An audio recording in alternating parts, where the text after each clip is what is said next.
absolutely, yeah. Very good.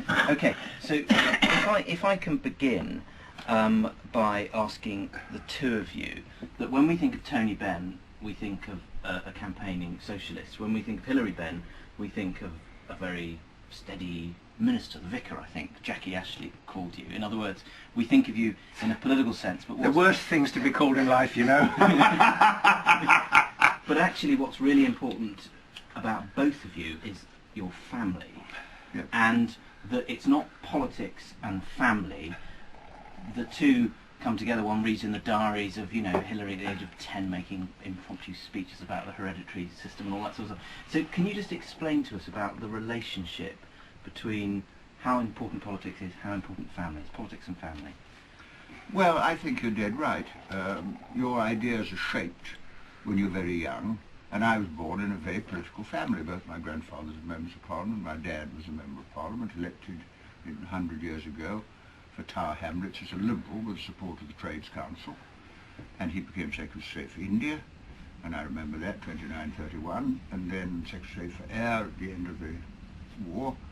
And all my ideas come from the discussions we had at home. My mother was a very religious woman. She brought me up on the Bible, and she told me something that made a huge impact ever since. She said the Bible is the story of the conflict between the kings who had power and the prophets who preached righteousness. And she taught me to support the prophets against the kings. It's got me into a lot of trouble in my life, but I understand everything. And my dad said when I was very young, again a Bible story, you know, Daniel and the lion's den, he said, dare to be a Daniel, dare to stand alone, dare to have a purpose firm, dare to make it known. So that's the immediate influence.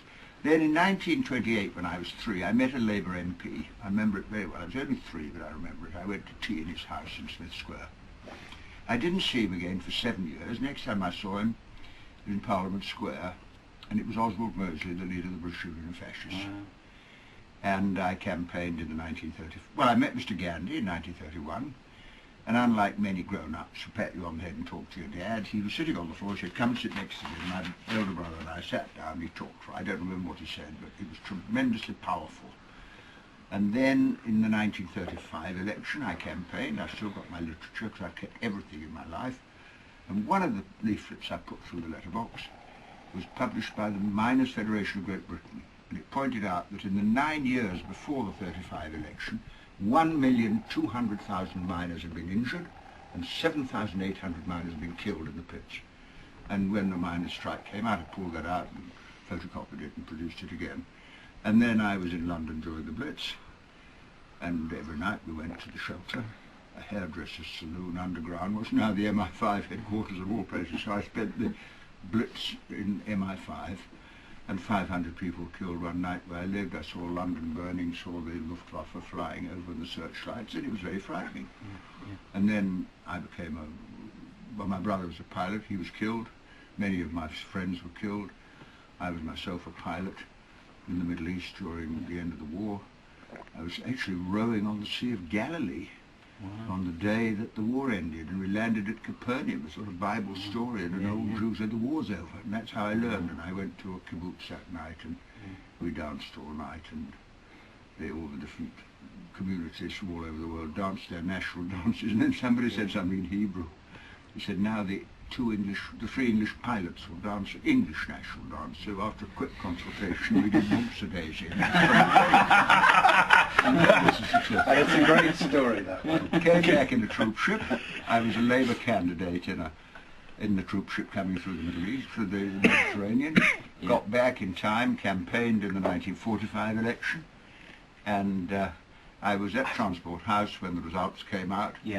And out of the darkness came a man blinking out of the bright light into the darkness, and somebody in the BBC said, will you say to me 3 cheers for the Prime Minister? And I saw Attlee's face at the moment he knew that he'd won the election, because he'd landed at Northolt. There was no radio in the police car, so he got there, and then I was in Central Hall, Westminster, when the night that the Cabinet came back from Prime Minister came back from number 10, and I got elected 5 years later. And and of course in Africa for a year, in Zimbabwe for a year.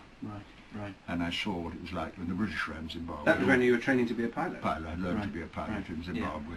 And when I was in Zimbabwe, all the land had been stolen by the whites, and Yeah. Africans were not allowed to vote, and it was a criminal offence for an African to have a skilled job. Wow.